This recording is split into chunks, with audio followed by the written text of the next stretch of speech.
हम अक्सर कहते हैं, ऑफिस में कलीग्स कहते हैं, मैंने बहुत मेहनत की पर मुझे प्रमोशन नहीं मिला।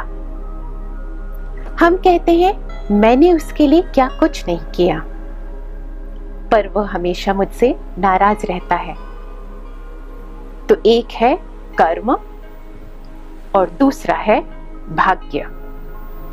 अब सवाल यह है कि कर्म बड़ा है या भाग्य बड़ा है।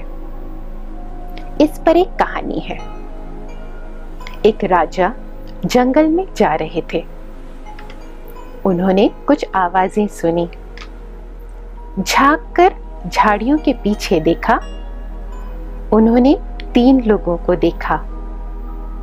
एक था कर्म, एक था भाग्य और एक बहन थी बुद्धि।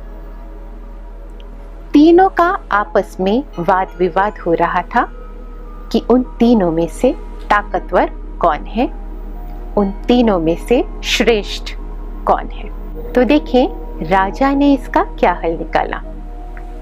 राजा ने कहा, आप तीनों को अपनी कैपेबिलिटी, अपनी योग्यता को प्रूव करना होगा। पास में ही एक लकड़हारा जा रहा था।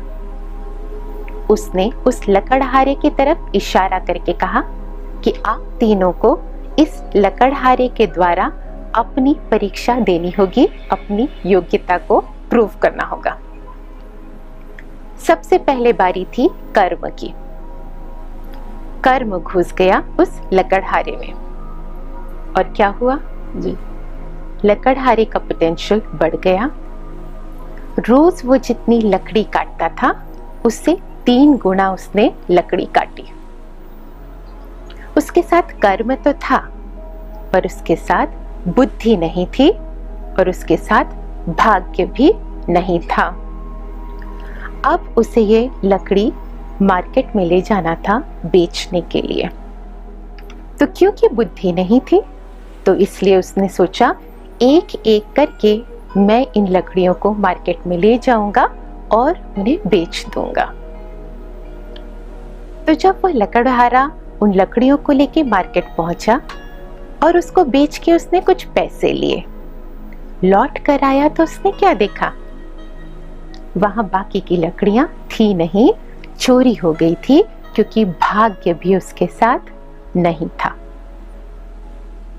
तो इसका मतलब लकड़हारे ने पैसे तो कमाए पर रोज के ही जितने पैसे कमाए। अब बारी थी भाग्य की।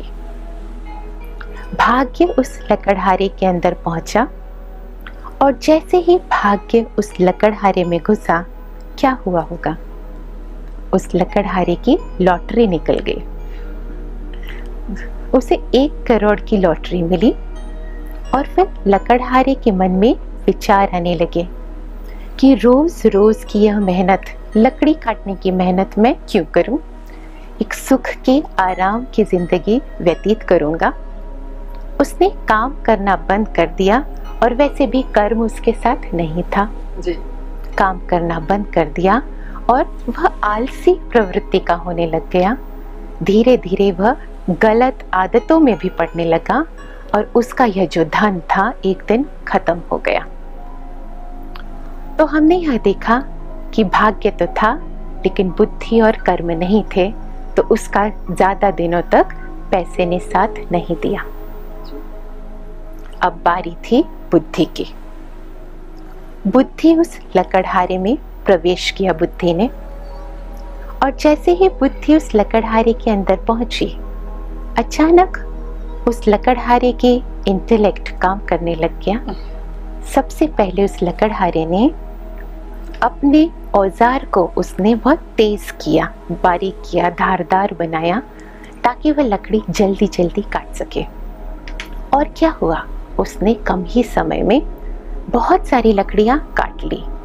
हाँ, 3 गुना तो नहीं काट सका पर उसने 2 गुना लकड़ी काटी।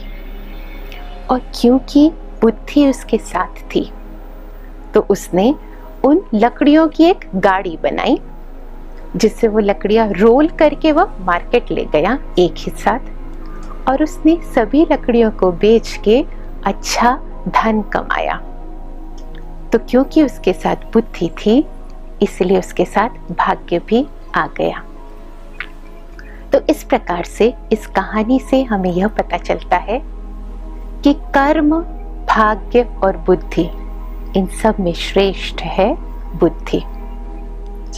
अगर बुद्धि हमारे साथ है तो हम अपने आप ही अच्छा कर्म करने लगते हैं, ऐसा कर्म करते हैं जिससे हमारा भाग्य बनने लगता है।